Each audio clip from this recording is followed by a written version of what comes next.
Et vous aurez très souvent besoin d'extraire du texte à gauche, au milieu ou à droite d'une chaîne de caractères. Pour cela, vous avez plusieurs fonctions disponibles dans Google Sheet. Pour extraire à gauche, vous allez utiliser tout simplement la fonction gauche parenthèse. Vous indiquez la cellule concernée. Moi, je vais extraire à gauche de la cellule C8 ici, point virgule, et j'indique tout simplement le nombre de caractères. Moi, je veux extraire un seul caractère à gauche, donc je vais taper 1, je vais fermer la parenthèse et appuyer sur Entrée. Ça m'a permis d'extraire ici le sexe, vous le savez très bien, la première position du numéro de sécu nous permet de connaître le sexe de l'individu. Vous voyez l'intérêt, hein, je pourrais avoir, je ne sais pas, une liste de données où on vous demanderait d'analyser cette liste et de compter le nombre d'hommes et de femmes. Je ne dispose pas du sexe, mais comme j'ai le numéro de sécu, je vais pouvoir extraire le premier chiffre de ce numéro de sécu et je saurai si c'est un homme et une femme et je pourrais pourquoi pas derrière en sortir un tableau croisé dynamique. Très bien. Notez qu'à chaque fois qu'on utilise une fonction d'extraction, le résultat donne un texte, hein. Donc on le voit bien, le 1 ici est aligné à gauche, c'est considéré comme du texte. Donc si je voulais le transformer en numérique, j'ai une fonction qui s'appelle cnum, parenthèse, de cet élément ici, texte, qui va convertir l'élément textuel en élément numérique. On voit bien que cette fois-ci, on a aligné le chiffre 1 à droite. Ça peut être intéressant dans certains cas parce que cet élément est réutilisé avec une table dont l'entrée, par exemple, étant valeur numérique. Donc, évidemment, si vous recherchez un élément texte dans une table qui contient des valeurs numériques, ça ne fonctionnera pas. Donc, il est important de pouvoir transformer un élément texte en élément numérique, le cas échéant. Donc, la fonction cnum permet d'effectuer cette opération. Pour extraire à droite, on va utiliser la fonction droite parenthèse, toujours du numéro de sécu, et là, je vais récupérer la clé. La clé, ce sont les deux derniers caractères du numéro de sécu, donc point virgule 2, et vous voyez que j'ai récupéré automatiquement la clé.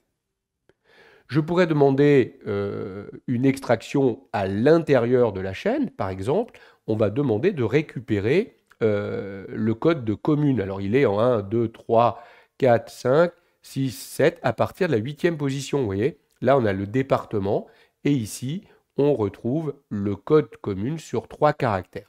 Donc on va utiliser pour ça la fonction stxt, parenthèse.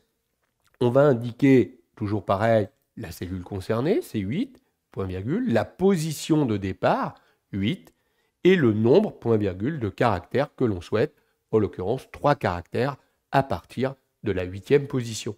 Et on voit qu'il a ramené automatiquement 387. Là encore, hein, on pourrait utiliser un cnum de cet élément pour transformer en valeur numérique si on a une table, par exemple, avec les codes numériques de commune et avec le nom de la commune pour aller rechercher dans cette table. Notez que moi j'ai tapé des 8 et des 3 ici dans les fonctions. On pourrait bien entendu utiliser d'autres fonctions qui permettent de connaître la position d'un élément, le 8 ou le 3. Donc on peut imbriquer d'autres fonctions, bien entendu, dans ces fonctions-là. Nous en reparlerons plus tard. Regardons d'autres exemples d'utilisation de ces fonctions. Dans ce tableau, par exemple, j'ai calculé les initiales ici en allant récupérer la première lettre du prénom que j'ai concaténée à la première lettre du nom. Donc si vous vous approchez de la fonction, vous voyez que j'ai utilisé une fonction gauche, C2, j'ai pris le premier caractère de C2 et je l'ai concaténé avec le premier caractère de D2. Pour remettre en pratique la fonction textJoin, vous pourriez vous approcher de cette fonction. J'ai utilisé la fonction minuscule et j'ai joint avec un point le prénom et le nom.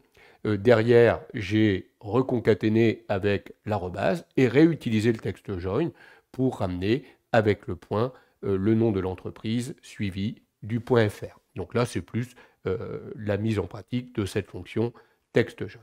Et ce que je voulais vous montrer, c'est le département ici numérique, où là, j'ai utilisé à la fois un gauche du code postal pour extraire les 2 premiers caractères, et comme je voulais les avoir au format numérique, j'ai imbriqué tout ça à l'intérieur d'une fonction cnum pour transformer le résultat en valeur numérique. Voilà les principales fonctions d'extraction pour extraire à gauche, pour extraire à droite, pour extraire à l'intérieur d'une chaîne de caractères, et la fonction permettant de convertir un élément texte en un élément numérique.